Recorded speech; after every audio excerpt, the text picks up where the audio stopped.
Di balik rindangnya hutan Jawa Barat, di antara bisikan angin yang membelai pepohonan tua, tersimpan sebuah nama yang tak akan pernah lekang oleh waktu. Nama yang bukan sekadar disebut dalam buku-buku sejarah, tetapi hidup dalam sanubari jutaan orang Sunda, Prabu Siliwangi. Bagi sebagian orang, dia adalah seorang raja yang adil dan bijaksana, pendiri sebuah kerajaan yang makmur. Bagi yang lain, dia adalah sosok mistis, raja yang tak mati, yang melindungi tanah Pasundan dari alam gaib. Bahkan, ada yang menganggapnya adalah simbol perlawanan dan identitas budaya yang tak tergoyahkan. Tapi, siapa sebenarnya Prabu Siliwangi ini? Apakah dia hanya sekadar tokoh fiksi dalam dongeng pengantar tidur?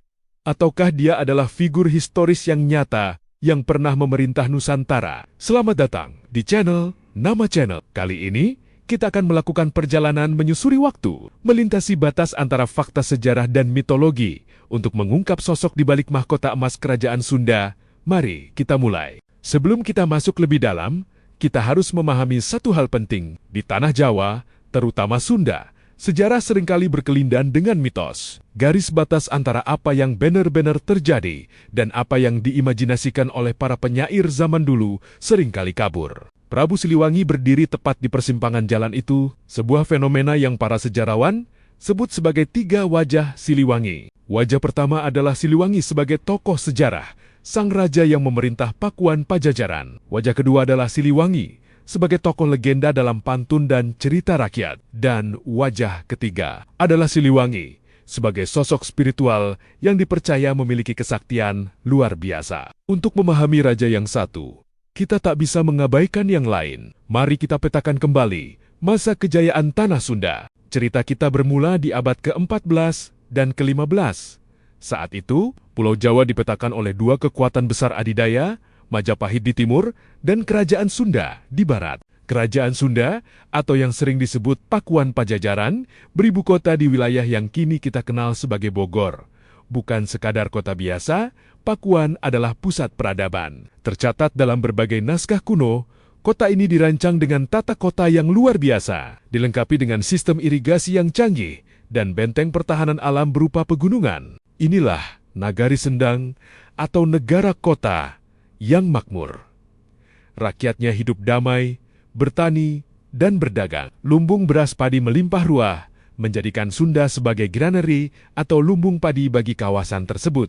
Pada masa puncak kejayaannya, Sunda menguasai jalur perdagangan yang penting. Pelabuhan Banten dan Sunda Kelapa yang kini kita kenal sebagai Jakarta adalah gerbang emas menuju dunia internasional. Rempah-rempah, beras, dan hasil bumi Sunda sangat diminati pedagang dari India Tiongkok hingga Timur Tengah. Di tengah kemegahan inilah, muncul sosok yang disebat-sebat sebagai Maharaja dalam prasasti batu tulis yang terletak di Bogor.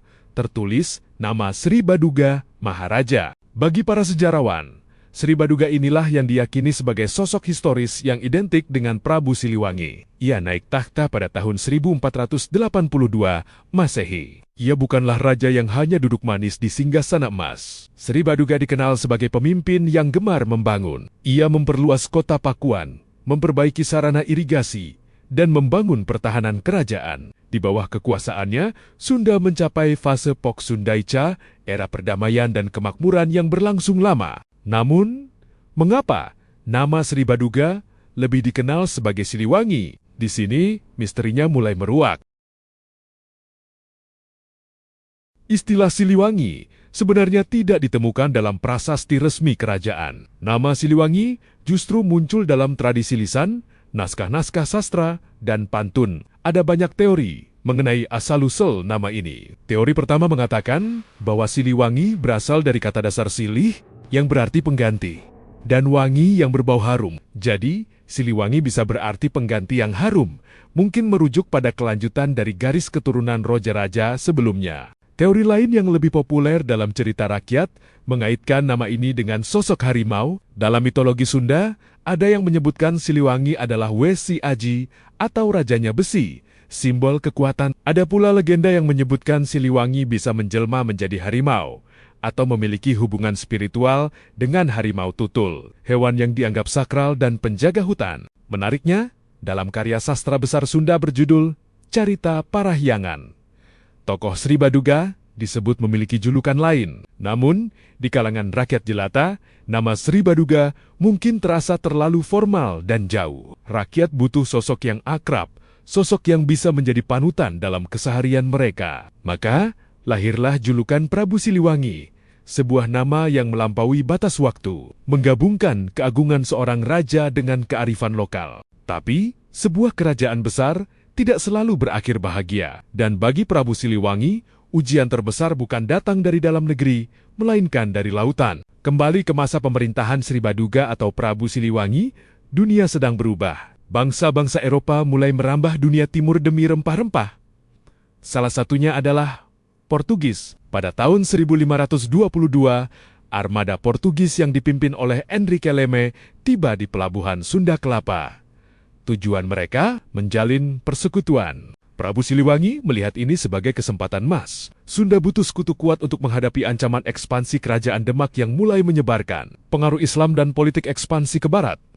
Sebuah perjanjian bersejarah pun ditandatangani. Prasasti Perjanjian Sunda-Portugis mencatat bahwa Sunda mengizinkan Portugis membangun benteng di Sunda Kelapa. Sebagai balasannya, Portugis harus membantu Sunda jika diserang. Tapi, sejarah seringkali punya skenario yang kejam. Hubungan ini menuju ke salah satu episode terpilu di sejarah Tanah Jawa, Tragedi Bubat. Mungkin sebagian dari Anda pernah mendengar Kidung Sunda, sebuah naskah Jawa kuno yang menceritakan kisah tragis ini. Intinya, Hayam Wuruk, Raja Majapahit, ingin menikahi putri dari Sunda, Dyah Pitaloka. Namun, Gajah Madapatih terkenal Majapahit meminta putri Sunda untuk diserahkan bukan sebagai mempelai yang setara, melainkan sebagai tanda penghormatan atau upeti bagi Majapahit. Ini adalah penghinaan besar bagi martabat Prabu Siliwangi dan Kerajaan Sunda. Meskipun dalam kronologi sejarah, tragedi Bubat sering dikaitkan dengan masa sebelum Sri Baduga abad ke-14. Dalam memori kolektif rakyat Sunda, tragedi ini menjadi luka batin yang dikaitkan dengan kehancuran kerajaan yang dipimpin Siliwangi. Ini adalah simbol kegagahan dan harga diri Sunda. Lebih baik mati mulia daripada hidup dalam kehinaan. Pasukan Sunda yang kalah jumlah memilih untuk berjuang sampai titik darah penghabisan. Putri Dyah Pitaloka gugur dalam tragedi itu. Prabu Siliwangi dalam cerita rakyat disebutkan begitu terpukul hingga ia memutuskan untuk mundur dari kancah politik duniawi. Saat itu, matahari Pajajaran mulai terbenam, dan dari sini, sosok Siliwangi berubah dari seorang raja politik menjadi seorang raja mistis. Bagaimana akhir hidup Prabu Siliwangi? Ini adalah bagian yang paling banyak memancing perdebatan. Tidak ada makam resmi yang diketahui publik. Ada dua versi utama. Versi sejarah mengatakan bahwa Sri Baduga wafat secara wajar dan dimakamkan di kompleks pemakaman Rojaraja, Sunda. Namun, versi yang lebih populer adalah versi Mokerto atau Moksart. Dalam kepercayaan Hindu-Buddha kuno, Moksart berarti mencapai tahapan tertinggi kehidupan, di mana jiwa raja menyatu dengan Tuhan dan tidak meninggalkan jasad fisik. Raja hilang atau lenyap secara gaib. Legenda mengisahkan bahwa Prabu Siliwangi memilih untuk ngabret atau menarik diri dari kehidupan duniawi. Menuju alam niskala, dunia tak kasat mata. Ia tidak mati, melainkan lebur bersama alam semesta. Konon, ia bertapa di tempat-tempat yang kini dianggap keramat, seperti Gunung Salak atau kawasan Pamijahan. Ada cerita yang mengatakan, ia menjelma menjadi seekor harimau putih yang menjaga hutan. Ada pula yang percaya, ia tidur dalam meditasi panjang, menunggu waktu yang tepat untuk bangkit kembali, melindungi tanah Pasundan saat darurat. Kepercayaan ini begitu kuat, hingga kini, banyak praktisi pencaksilat di tanah Pasundan melakukan kewajiban ritual sebelum bertanding. Mereka sering memohon berkah kepada leluhur atau Bapak Prabu Siliwangi. Bagi mereka, Siliwangi bukan sosok mati. Ia adalah sumber ilmu kebal, sumber kekuatan batin, dan pelindung para jawara silat. Begitu eratnya kaitan Siliwangi dengan mistisisme, membuat banyak orang percaya bahwa jika Anda berkunjung ke tempot-tempot angker di Jawa Barat pada malam hari, Anda harus hati-hati. Jangan berkata kasar, karena bisa jadi sang raja sedang berkeliling menyamar. Kita hidup di abad ke-21. Kerajaan Pajajaran sudah runtuh. Majapahit sudah tinggal sejarah. Tapi coba cek sekitar Anda. Nama Siliwangi ada di mana-mana. Ada jalan raya tol yang dinamai Tol Siliwangi. Ada stadion olahraga, perguruan pencaksilat besar menggunakan namanya. Bahkan, Satuan elit militer di Indonesia pernah menggunakan nama Komando Pasukan Khusus yang identik dengan baret merah, walaupun tidak langsung dinamai Siliwangi. Semangat tempurnya sering dibandingkan. Tapi lebih dari sekadar nama jalan atau patung, Prabu Siliwangi kini menjadi simbol identitas. Dalam tengah arus globalisasi, masyarakat Sunda membutuhkan jangkar budaya. Mereka membutuhkan sosok yang bisa menyatukan perbedaan. Prabu Siliwangi mewakili nilai-nilai luhur silih asah, silih asih, silih asuh, saling mengasah, saling mengasihi, dan saling mengasuh. Filosofi inilah yang diajarkan oleh Siliwangi dalam cerita-cerita rakyatnya. Seorang raja tidak hanya memerintah dengan kekuatan, tapi dengan kasih sayang kepada rakyatnya. Jauh dari keseramisan atau keangkuhan raja pada umumnya, cerita rakyat Sunda sering menggambarkan Siliwangi sebagai raja yang nyeleneh atau unik. Ia suka menyamar jadi rakyat biasa untuk mendengar keluhan warganya secara langsung. Ia tidak keberatan duduk bersama petani miskin atau bergurau dengan pedagang. Ini adalah pelajaran kepemimpinan yang relevan hingga kini. Seorang pemimpin harus turun ke bawah, memahami realita yang dihadapi rakyatnya, bukan hanya enak di istana. Jadi, setelah menyusuri perjalanan selama 30 menit ini, apakah kita bisa memastikan siapa Prabu Siliwangi yang sebenarnya? Apakah dia Sri Baduga, sang pembangun Pajajaran? Apakah dia arketip raja bijaksana dalam dongeng? Ataukah dia roh leluhur yang menjaga tanah Pasundan?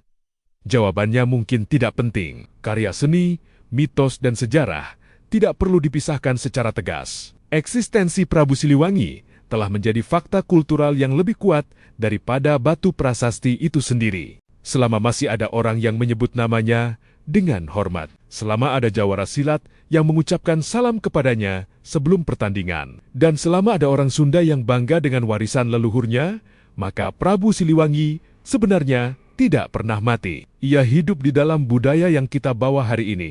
Terima kasih sudah menyimak video ini sampai habis. Jika kalian suka dengan konten sejarah dan budaya Indonesia seperti ini, jangan lupa untuk like, subscribe, dan tekan tombol loncengnya. Beritahu saya di kolom komentar, apa mitos atau cerita tentang Prabu Siliwangi yang kalian dengar di kampung halaman kalian. Mari kita lengkapi cerita ini bersama. Sampai jumpa di video berikutnya.